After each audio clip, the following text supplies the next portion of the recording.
This SUV TV broadcast of the Georgia Elite 8 Tip-Off Classic is brought to you by Nike,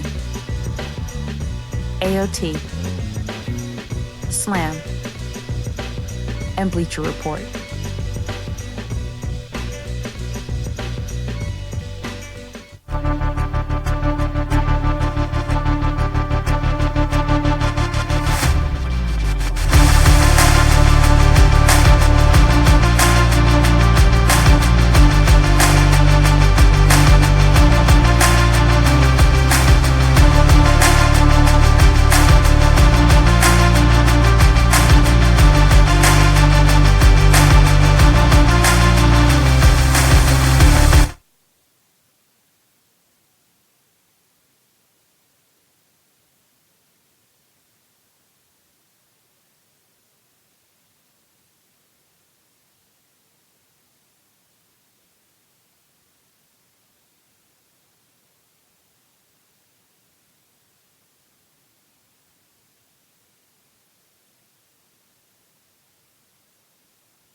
Hello and welcome into the SUV TV Basketball Network. We are set here for Greenforest to take on Pebblebrook. Well, Daryl, what are you expecting to see here between these two teams? I'm expecting to see, Pebblebrook has a junior class that is highly touted, but they haven't been in a situation like this in a packed gym, early season, big tournament. So I'm interested to see how they respond to that and who's going to kind of take the reins for them. And then Greenforest, they lost some really good players last year, but they have two guys who are committed to Division I high mid-major programs, and we're going to see what they look like on the big stage as well. Now Pebblebrook on the left side of the floor. Shot is off the mark there from Hadley. Now Kai Cook passes it ahead. I can already tell you this game is going to be a very physical and hard-playing game. Both teams are well coached and have big reputations, so they're looking forward to putting on a good showing tonight. Odin Jr. drills a three for Greenforest. They counted as a two, actually. Shot from Shirley, good. Tyler Shirley's kind of a do-it-all forward. Both of the guys are very similar, actually. They're tweener forwards that can, shoot the ball from the perimeter and make some plays, but can also score around the rim. Three-pointer off the mark from Odin. Odin's probably a little jump shot happy now. He's gonna have to try to start to get a little close to the basket and test the Pebblebrook interior play. Ball's inside to Hadley.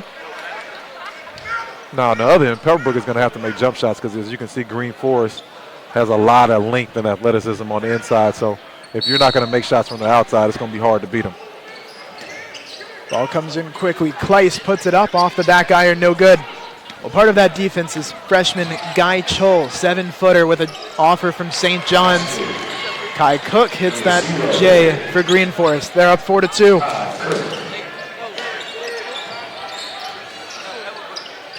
Drive from Pebblebrook. It's inside to Hadley. He lays it in. Well, Hadley doesn't care what I think. He's just going to continue to attack it and find out if those guys can block shots on the inside. I like his aggressiveness. And he's talking. He's aggressive. He's going to test these guys early and find out how physical they are. Odin Jr. around a pick from Fassell. Odin Jr. deep three off the mark. I think Pebblebrook will live with him shooting a lot of threes and not using his length to get into the rim. Washington step back, long two. No good there now. Cook down the floor. Both teams are good defensive teams that do a good job scouting. So they'll try to take away your initial action, and guys will have to be forced to make plays off the dribble. Three-pointer from Forrest. Off the heel, no good. Stubbs, long two, gets it to go through. And that's what Stubbs does. He makes jump shots, whether it's off the dribble or off the catch. He's a guy who's been around, and he's kind of been known for a little bit longer than the other guys. They're kind of coming on the scene and getting ranked. But Stubbs has got a guy who's been playing varsity for a while now. Chol in the post, blocked away. Nice play there from Washington. Ball heaved into the backcourt. Over and back now, Pebblebrook ball. Chol, he's a freshman. He's 7 foot. But when you're young like that, you don't have good balance, and sometimes you can get hit and knocked off your course. That's kind of what happened there. And then Caleb was able to come from behind and get a nice block. Washington passes it off. Corner three, no good. It's taken by Hadley. Forrest inside. Layup with the right hand will fall. And that's another one of the Forrest guys. His older brother is playing at Appalachian State now. He's been averaging 17 his first couple of years there. Dad is James Forrest, who, as we all know, played at Georgia Tech and was an elite scorer and played in the NBA. So putting the ball in the hole is something that he's used to. Forrest off on the three. Greenforest fighting for the rebound. Odin Jr. comes up with it. It's a war on the glass in here, man. Exactly. Fassell, corner three. Off the mark. And he can make that shot, but, again, I'm a little more old school. I like to see my 6'7", 6'8" guys at the rim. Washington hits it from 15 feet away. Washington's another skilled big wing who can put the ball on the floor. He'll settle a little bit too much for the perimeter play sometimes too, but that's what college coaches like. They like that he's a big wing that has perimeter skills. Florida State came in and offered a couple weeks ago. Drive from Odin Jr., foul called. Blocking foul. That's the first time Odin didn't settle. He kind of imposed his will and attacked the rim. And this is Caleb coming down in transition here. Tried to get to the rim. Defender beat him to the spot, but he still squared up and made a nice mid-range shot, under duress, which is a very difficult play for someone his size and length. Now Odin Jr. at the free throw line, recently committed to Drexel. 6'5" shooting guard, small forward. He's a natural scorer. Seen a little bit of that to this point in the game. And Drexel's coming in Georgia and making headway. They got T.J. Bickerstaff last year from Sandy Creek. He has 17 and 11 in his first game as a freshman. So nice to see Drexel come down here and pluck some guys out of Georgia. Odin hitting the free throws. Pebblebrook leads 8-7. It's passed off. Stubbs pulls up. Couldn't get it to go. That's a good look for him. He'll make that 9 times out of 10 if he keeps getting looks like that all night.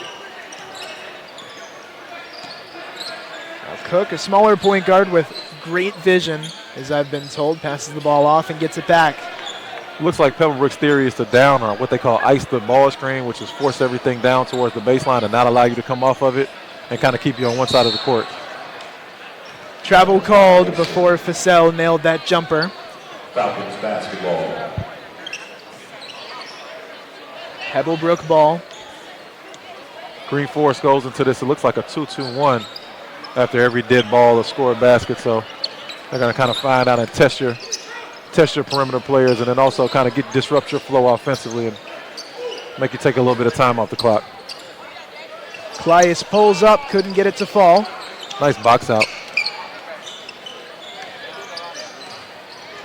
Tyler Scherzer is a guy that you got to keep off the glass.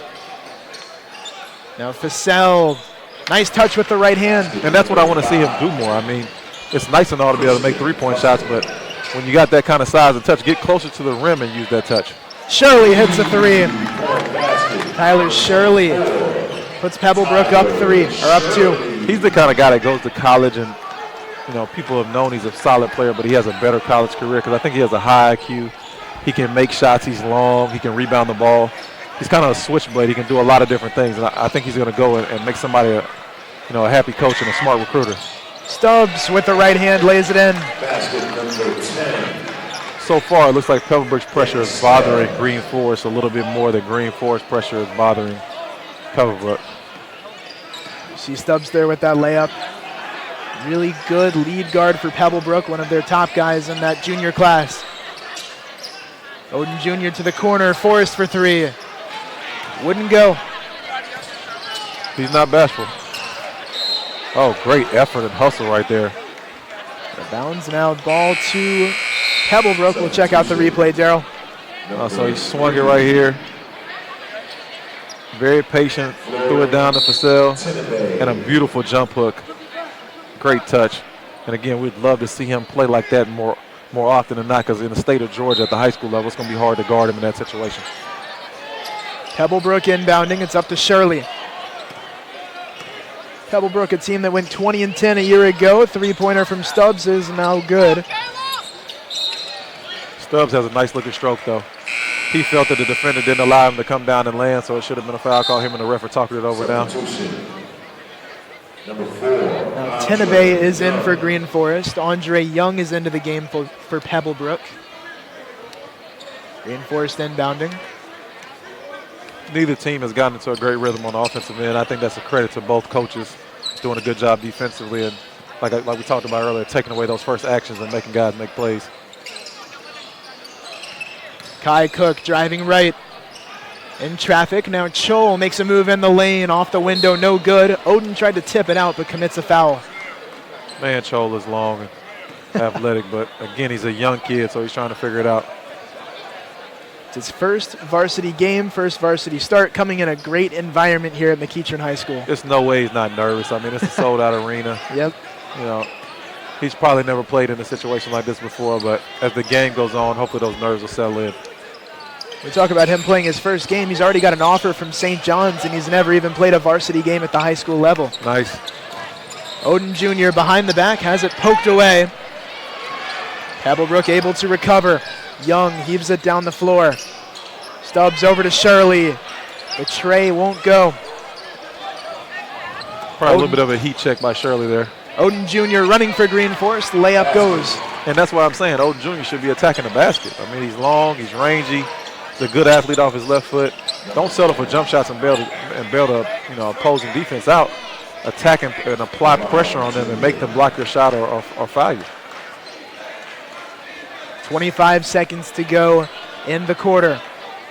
Looks like Washington's going to go old school and hold the ball for the last shot. You don't see that very much in high school anymore. Stubbs over to Young. 11 seconds left. Pebblebrook turns it over. Greenforest, 7 seconds to work with.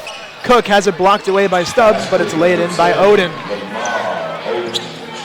Down the floor, Kleiss. Clock runs out before the shot goes off. We are tied at 13 at the end of the first quarter. Daryl, what are your thoughts here from what you've seen in the first 8 minutes? Two well-coached teams. A very evenly matched game. And I think what we just saw when Greenforest tried to hold, Pebblebrook tried to hold for the last shot is why high school coaches don't do that a lot, because their guys just aren't mature enough to execute in those situations. He called a play, and it looked like 2 or 3 guys were a little confused. They didn't know what to do. Young tried to drive. He ended up turning the ball over. What it turned into was an offensive rebound and score on the other end for Greenforest. So I think that's why guys just rather play in their flow, their offense, shoot the ball quicker, and just whatever happens, happens. So we'll get ready for the second quarter to begin. Between these two teams last year, they were both 20-win teams. Pebblebrook 20-10 a year ago. Greenforest 21-7. Both playing in the first game of the season in 2019. And these are two programs that are, some of your elite programs in the state in different classifications, but nonetheless, both have high reputations in the state of Georgia. Greenforest is known for having size on the interior. A lot of athletes. You have Big Ike, who's now at Seton Hall, who went to Florida State first. They also had, like we talked about, Forrest, who's at Appalachian State as well. Pebblebrook had Colin Sexton, Jared Harper, so they're known for more of their backcourt, which is kind of the same thing now. They have a little bit bigger backcourt, but a backcourt nonetheless. So two different styles and teams that don't get to play each other much. So a lot of people are excited to see this matchup. Shirley off on the J. Rebound from Hadley. He couldn't hit it either. Chol with the board. Hadley missed a chippy there. He's gonna be upset at himself late in the game. He just gave 2 points away. Well, you just mentioned Colin Sexton. I actually got a quote from GeorgiaPrepHoops.com that said Danny Stubbs is the next high-level guard to come out of Pebblebrook. That'll be something interesting to watch in his development. Only a junior. And no offense to Stubbs, he's a good player, but I saw Colin Sexton at the same church. Colin Sexton was different. As they affectionately call him, Young Bull. He ended up being a lottery pick. And Stubbs, his ceiling, his potential is, a good college player. Stubbs off on that shot. Fussell just drilled a 3 for Greenforest. Odin was shooting that ball there, out of bounds. Pebblebrook will inbound. And his coach is telling him the same thing we've been telling Odin all night. Could drive the ball and attack the rim, put pressure on him. Nice pass here to Fussell. Wide open 3. And that's why the Middle Tennessee is happy to have him, because when you got a trail big that can make that shot, then also has touch around the rim, that can be deadly if you got guards that can put the ball on the floor and get to the rim, because they need space. 3-pointer up from Pebblebrook, off the mark from Washington.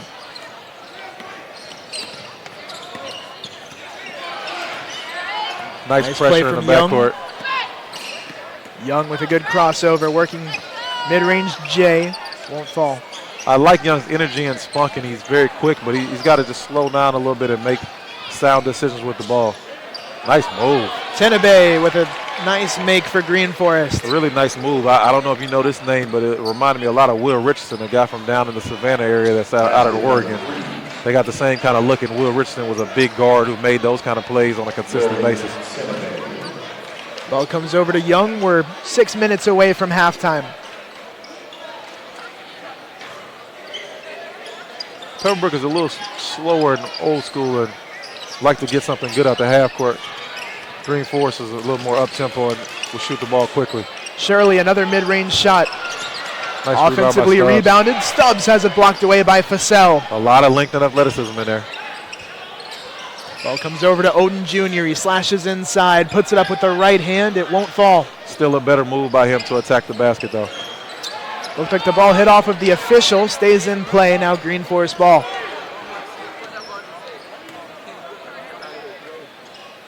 Now Greenforest wants to slow it down and run something. Fussell. Tenabe gets inside. I like He's fouled. this kid. He's got a nice little knack for getting to the rim. Nice pro hop. Try to use the rim for protection and shoot a reverse here. Here's the replay. Tried to pro up around him, took the contact, tried to get the reverse up. And get 2 shots. Let's see if he can convert at the free throw line. Florian Tenabe, shooting guard, small forward. He's a sophomore. Oh, young kid too. Nice.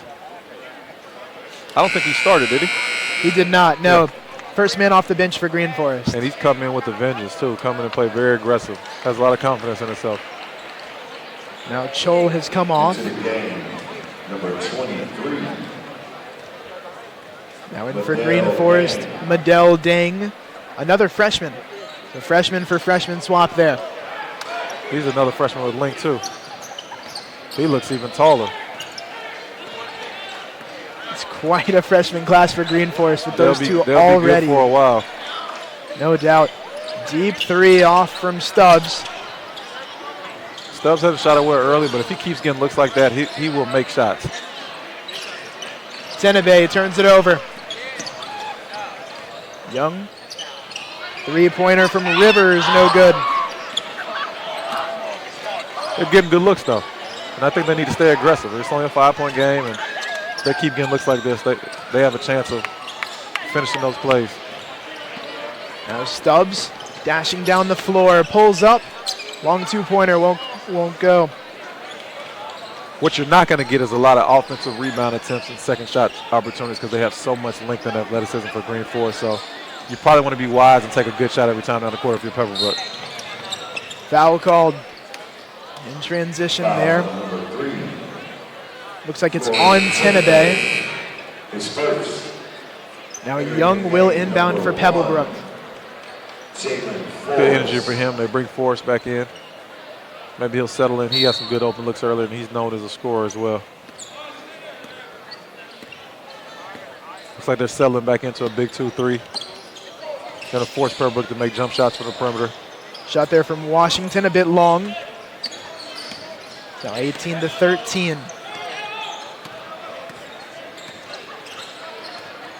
Forrest on the right side.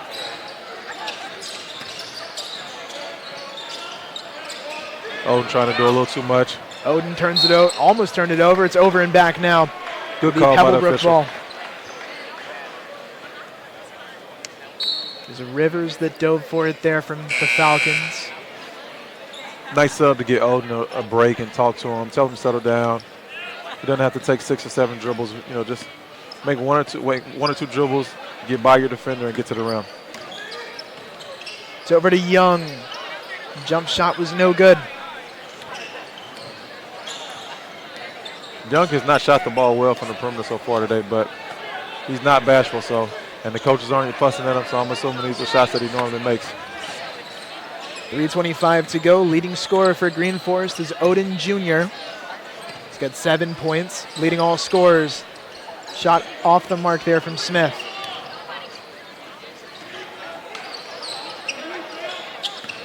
Stubbs driving in for Pebblebrook. His shot won't go. Fussell has to have, like Fussell must have 7-8 rebounds already. Fussell nearly from the logo, and he hits the J. Three-pointer from Fussell. And they want him taking that shot. That's impressive for a guy that size and length to be able to knock that down from the trail position.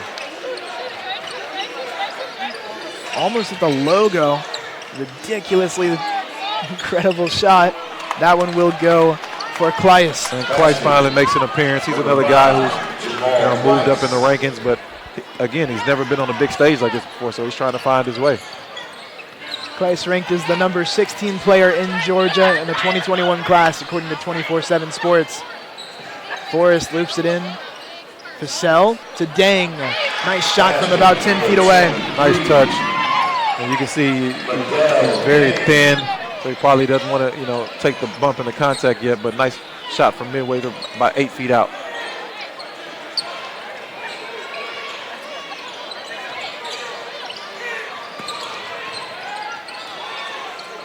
Now Rivers for Pebblebrook. Turns it over. This zone is giving them problems. They don't know what to do. Now Forrest dribbles with the right hand, puts it up. Charge called. Taken by Rivers. In college, you get away with that because there's a restricted area, but in high school, you can draw the charge as deep as you want to. Would you be a proponent of a restricted area in high school? I would, just because I want the games to flow seamlessly. Like, I don't like we have different shot clocks for different levels. We have timeouts. We have quarters in every level except college. It's just too many variations of rules. It needs to be streamlined so that American basketball can kind of get better as we move up the ranks. Shirley in the left corner. Pull up there from Kleiss. I think the length of Greenforest is really bothering these guys. Pebblebrook doesn't want to take any shots inside of 15 feet, and I think that's because they got a couple shots blocked. And that size and length is just intimidating. Well, I feel like we've seen a lot more mid-range than you normally do in a Georgia high school game. I think when they drive in there and see those guys, your first inclination is to stop. Because, pull up. Yep. You don't want to go in there and keep getting your shot blocked over and over again. Cassell behind the back, tough drive in the lane. Good play from Hadley to take it away. Washington from the free throw line, no good. Ball bounces around down low. Forrest will recover it. Cassell, corner three, way off that time. Now's the time to attack the rim. All the big guys are back, but Kleiss got it anyway. Maybe that's his game. I would have rather seen him drive on a smaller guard and get to the rim in that situation, but actually, Kleiss is known for his mid-range game. Apparently, because that's what he stopped and did right there. Exactly. One of my notes on him coming in that I was told. Shirley on the ball. Again, another play by Tyler Shirley, just small thing. He moves his feet on the perimeter, gets a steal, forces a foul. Just does a lot of things well. Oden Jr. back in. Second leading scorer behind the two teams. Leading scorer is Fassell with 8. Greenforest on top, leading by 6 here. 15 seconds and counting to go in the half. Stubbs working around to Shirley, pick. Again, they try to hold the ball and get the last shot. See if they got better execution than they did at the end of the first quarter. Kleiss mid-range, couldn't get it to fall. Rebound from Oden. That is the end of the first half. Greenforest leading 23-17. What are your thoughts going into halftime, Daryl? I think the zone changed the complexion of the game. When Greenforest went to that big 2-3, Pebblebrook wasn't able to get anything on the interior. They couldn't run any ball screen actions, and they didn't know what to do. They ended up just passing the ball around the perimeter and shooting jump shots. You can see on this replay here, Greenforest on the other end has scored in transition. They made 2 of these. I mean, he's shooting the ball. It's past NBA range. And it's only a good shot when it goes in. If it doesn't, you probably sub him out. But, you know, more than anything, Greenforest has just imposed their will with their athleticism and their length, and they've completely taken away the paint and any second shot opportunities. And Pebblebrook's going to have to try to find a way to score before the defense sets up in the second half. Well, one of the biggest obvious reasons for what's been happening in the paint for Greenforest has been the freshman Guy Chol, but also Medell Deng. Greenforest in the first half, I think, always had one of the 2 of them in the game. Because of that, any team that has 2 7-footers like that, you're going to give people problems, even if they're freshmen playing in their first game. We've seen that. Now, what's the adjustment you make for Pebblebrook? You've been taking so many mid-range shots. You've only got 17 points and a half. Well, I think they're going to have to try to extend the pressure and get something off their defense to create offense. And then also, whenever they do get a defensive rebound, just push the ball and try to score before they set up. Because they've had no success against the zone, so now you're going to have to try to score before the zone sets up. And then you might have to drive the ball and make those big guys draw charges. You can't just settle for jump shots all night unless it's Stubbs or Shirley getting an open look with their feet set. Because if you're going to just pass the ball around the perimeter and shoot jump shots the entire night and get one shot at it, then you're playing right into the Greenforest's hands. We thank you all for tuning in to the first half of the action here on the SUV TV Basketball Network. I'm Luke Winstall alongside Daryl LeBerry. We'll be back in 6 minutes.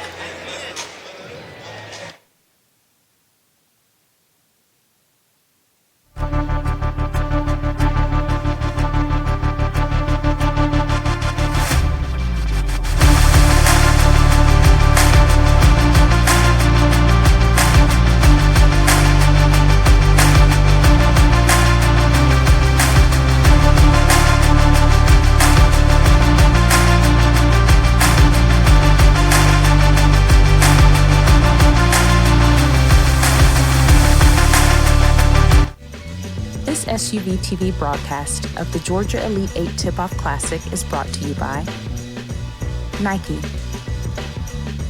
AOT, Slam, and Bleacher Report.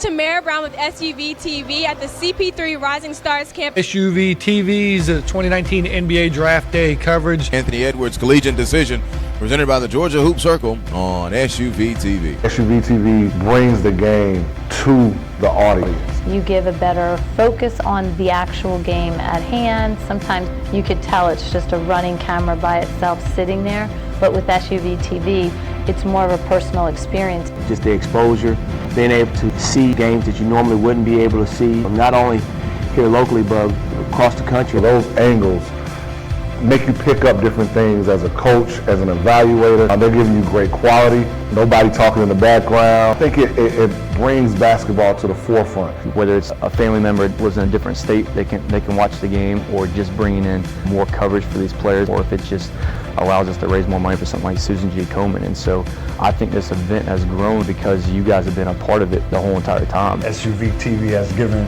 a different light to kids that don't always get the best exposure. The commentary that goes along with the games, I think, is always interesting. Touchdown. Oh, yes, sir. It brings something to the table that no other streaming aspect can bring, no matter how hard they try right now.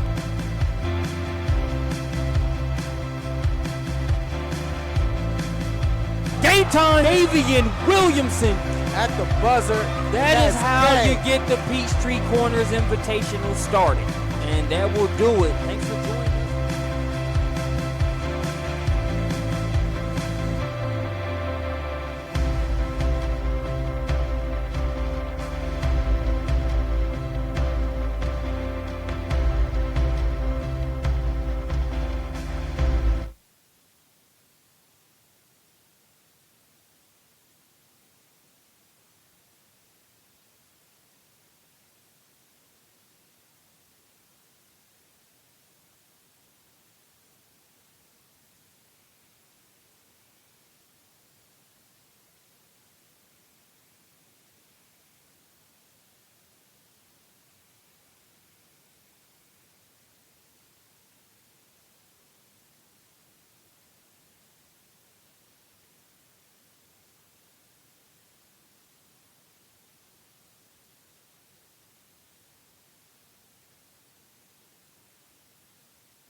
Welcome back into the SUV TV Basketball Network.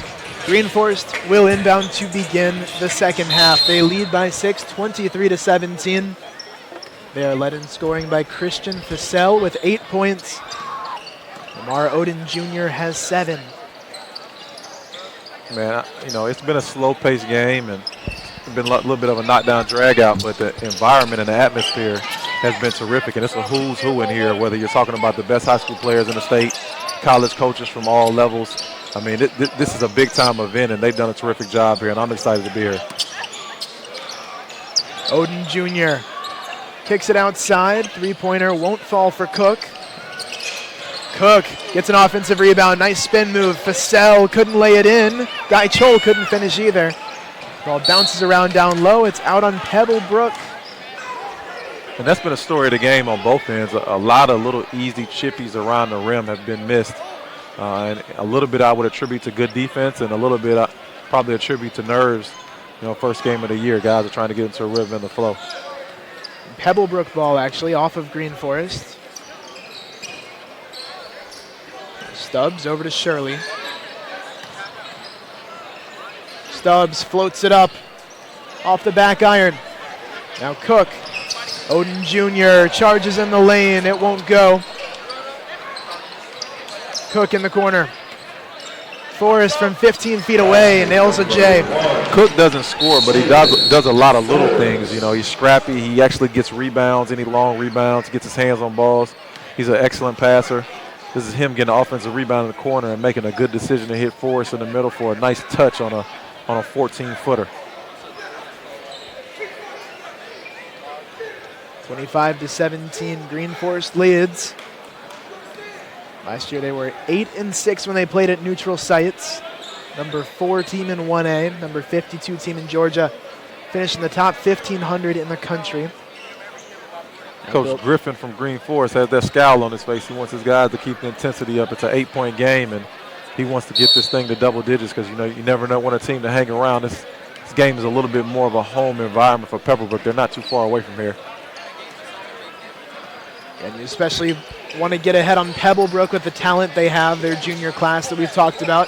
And the ability to make perimeter jump shots. That too. Kleiss, there's a jump shot there. That's his game. I think he's a big-time athlete, but his game that he's comfortable with is shooting, 17, 18-foot jump shots.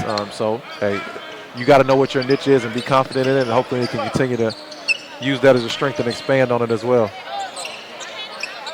Fussell, now Chol from 16 feet away, shots off. That's inside, and a jam there from Kleiss. That's the athleticism that I think he should use more often. When you can run and jump like that, why would you settle for 17-footers all night? Exactly. Fussell has it in the corner. Fussell tried to spin, he was fouled. Shirley's kind of taking it upon himself to make it a little bit hard on Fussell this half. As you can see on the replay, good pass by Washington to kick ahead to Stubbs. He hit Kleiss close to a travel. No dribble on the catch and a nice finish in transition.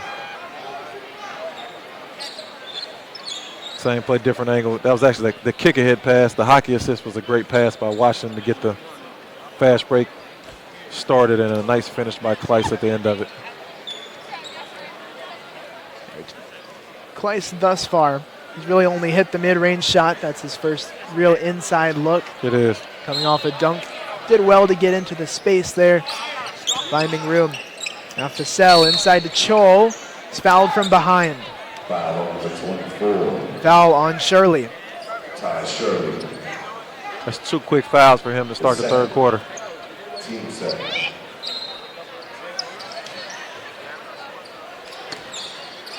Chol has it in the backcourt. Chol is a true post player, has a lot of upside. Really good shot blocker defensively. We've seen him alter a lot of shots from Pebblebrook. Travel called. Again, another time where Odin probably took 3 or 4 extra dribbles that he didn't need to. If he just kind of moves the ball around and let it come back to him in the flow of the game, he'll get whatever shot opportunities he wants to get. I think we have a clock issue. clock and scoreboard error. Pebblebrook is going to inbound right at midcourt after they fix the clock. It was a couple of minutes slow. I don't think it started there when they inbounded. Stubbs, a long jump shot off the front rim. Stubbs is not bashful, though. Cook on the near side. Forrest, step back, long two-pointer, won't go. Scholl posts really hard for a guy who's a young guy, so as he starts to add strength to that. Three-pointer nailed by Shirley. There's that guy. Doesn't do anything that he can't do. Knows who he is as a player, takes open shots. That's why I think he's going to be a good college player, because he kind of knows who he is and what his niche is. Vassell for three, in and out. It's now a one-point game. It was a 6-point ball game at halftime. Now we're midway through the third. Shirley for three. He nails it again. That's another one. Now he's starting to get excited, too. Timeout called by Greenforest. Pebblebrook takes a 2-point lead. What a swing we have seen here in the first 3.5 minutes in quarter number 3. Well, we talked about if they're going to play that big zone and they're going to allow you to one shot, you're going to have to make perimeter jump shots, but you got to have the right guys shooting them, and you want to have them to take open looks. Shirley has found a way to get 2 wide open looks, and he knocked them down. As you can see, they swung it in transition. He got one wide open in the corner. It was contested, but it was contested late, and he's made 3 on the day, and he had just made 1 before that, so that wasn't even a heat check. That's just a good, solid shot and good ball movement. Pebblebrook in the first half was not really in the game, only put up 17 points because of bad shooting, really. Now here in the second half, it's been quite the opposite. Still a very low-scoring game, and I'll be interested to see what adjustment Coach Griffin makes. Is he going to stay into the zone, the big 2-3, or will he go man now because Tyler's made a couple threes? It'll be interesting to see what he does. Vassell on the right side. Odin Jr., mid-range J goes. And that's an easier shot and a better shot out the offense for them. Odin didn't take any extra dribbles, unnecessary dribbles. He just caught it right on the short corner about 10 feet away and knocked it down. So they stayed in the big, well, no.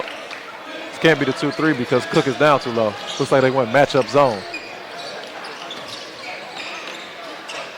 Shirley to Hadley. He's fouled by Chol. And as you can see, the inexperience of Troll, because Hadley hasn't taken a shot outside of 2 feet tonight. All he has to do is back him and space him, use his length, and he wouldn't have drawn a foul there. Shirley inbounding for Pebblebrook. Kleiss inside to Shirley. On the block, layup doesn't go. Chol trying to rebound it. Cook will come up with it. Good aggressive move by Shirley, though.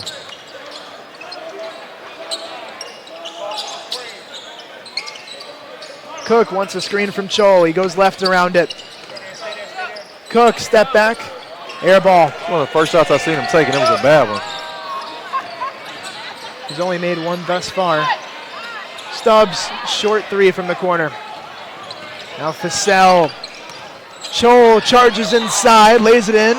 We've got a blocking foul called. Count it and 1. So you got a 6'9" guy who got it and tried the Euro step, fumbled it to a 7-foot freshman who takes the contact and finishes in transition. I'm not sure that's how you drew it up, but the end result was what Greenforest was looking for. Did they call it on the shot, or does he have 2 shots here? Count the basket. Count the basket Count and the 1. basket. Wow, that was a little bit of an NBA continuation. I thought that was before the shot, personally, as far as the high school level goes, but yes, I'm pretty sure Coach Griffin thought it was the right call.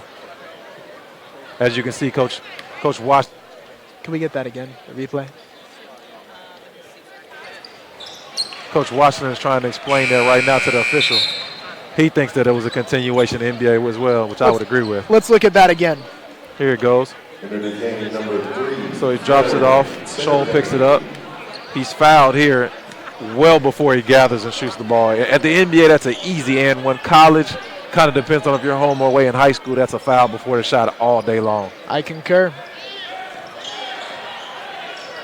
Greenforest up 3.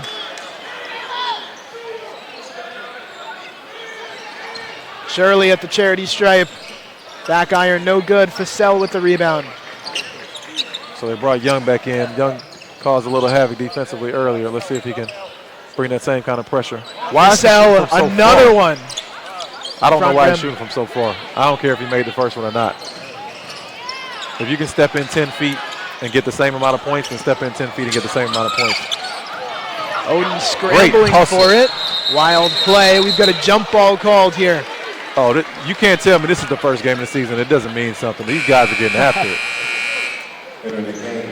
Look at the replay here. Almost a travel. Odin tries to do a little too much. You got 3 guys diving head first at each other. That's winning basketball, man. You gotta love to see that. Shirley, Kleiss, Chol, everybody in on that one. Got the same thing we saw earlier. People are quick to give you their towels around here, but nobody wants to actually come and wipe the court. So we got the official taking care of that. You see that on the left side of your screen. As you can see, it's a packed crowd. We got courtside seats taken. We got a couple seats up at the very top in the bleachers, but this is a beautiful arena, beautiful event. And the game tonight with McEachern versus Berkmar is going to be electric. Oh, no doubt. And I'm expecting a good finish here for this game as well. Hadley attempts a long jumper. Nice. The first one he's taken outside of 2 feet tonight, he knocked it down. Now, Greenforest up 1. Tenabe gets it into Chol in the post. Chol with the right hand hooks it in. Okay. And then he gave you a little bit of flex after that. I see you, Chol. Let everybody know you're in the building. Ball bounces around. Young for Pebblebrook has it. Now Stubbs, deep 3. Stubbs can't buy one tonight. He's getting looks that he normally makes.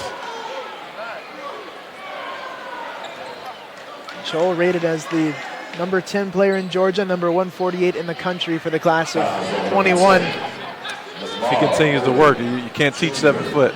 But if he continues to work and he can make shots like that around the rim and block shots, he'll move up in the rankings quickly.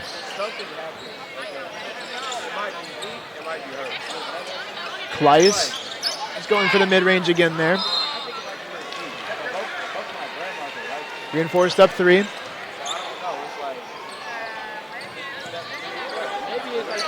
Young has been harassing guys up and down the court all night, trying to see if he can get Forrest to shoot the ball too quickly. Forrest got the but he foul. fouled him.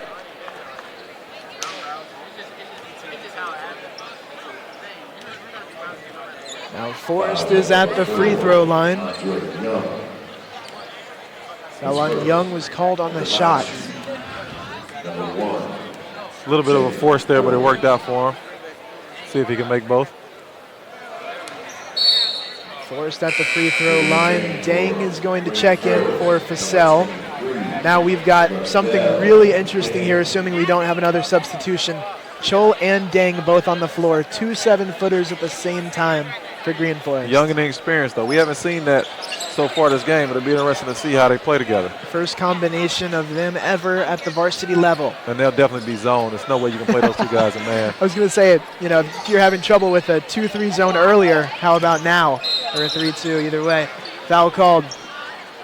Same thing. Once they learn to kind of space guys and use their length, they don't need to get up so close to guys. Because with those, 7 foot with at least 7 foot wingspans, they can contest shots from further out.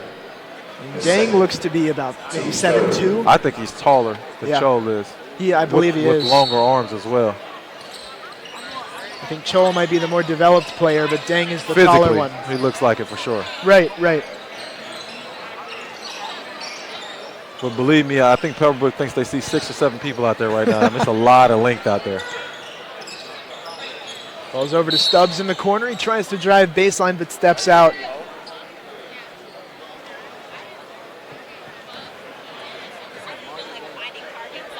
I know, a foul called.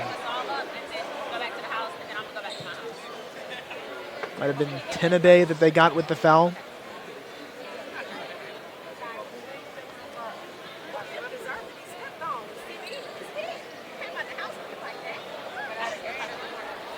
.2 seconds remain in the third quarter.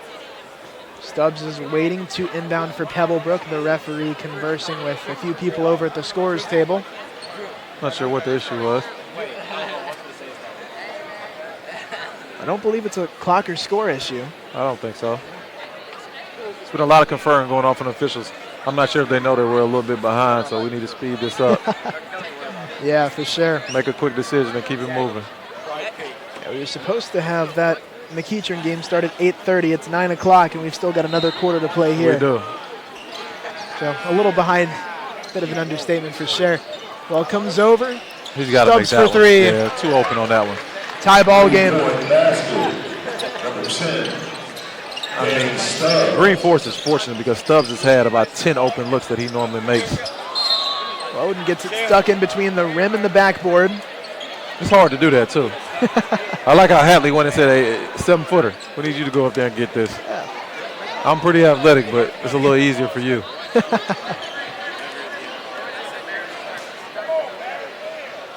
That was jump ball, still Greenforest ball? I believe so. Possession arrow is pointing Greenforest away. Yep, their ball. Forest will inbound. Tied at 32.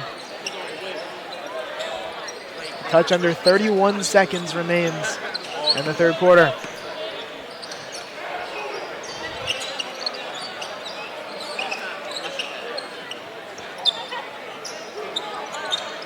Looks like the coach is saying one shot. They got into their set a little early, though, so we'll see what happens. Yeah, got Forrest for three. Yes, sir. Forrest says, I know what to do with it. 2 seconds left. Stubbs to Washington. Shot will not count. 35-32 through 3 quarters. What needs to happen here for each team in the fourth quarter to pull out a victory? First, let's talk about the replay. Nice swing over. Forrest with a catch. One dribble to the left, escape dribble into a nice 3 going into the half. It's the same play, different angle. A little bit too aggressive a closeout, and he gave him open look there that you don't want to give a score. But for Pebblebrook, I think they just got to find a way to get their shooter more shots. I mean, Tyler Shirley is your guy who's been the most consistent scorer, but after he made those 2 threes in a row and got excited and Greenforest called a timeout, I think he only got one more look, which was a contested 2 around the paint area. Caleb Washington really hasn't gotten going. And then Stubbs got an open look in the corner, but they're going to have to find a way to get their best players shots. And then also on this end down here, I would try to pressure and force Greenforest to play a little bit more up and down style, because I think a slower style favors the bigger, more athletic team. I agree. I'm wondering for Pebblebrook if that 3-pointer made from Stubbs could be something to get him going, get their offense going here. Yeah, I would try to get him. I would try to get Stubbs and Shirley open looks as much as possible. Now it looks like they've changed. Now Greenforest has gone to a 1-2-2 instead of the 2-3, and put Oden up top, so you got a little bit of length and athleticism up there to make it difficult to throw any lob passes or passes behind him. Now Fasell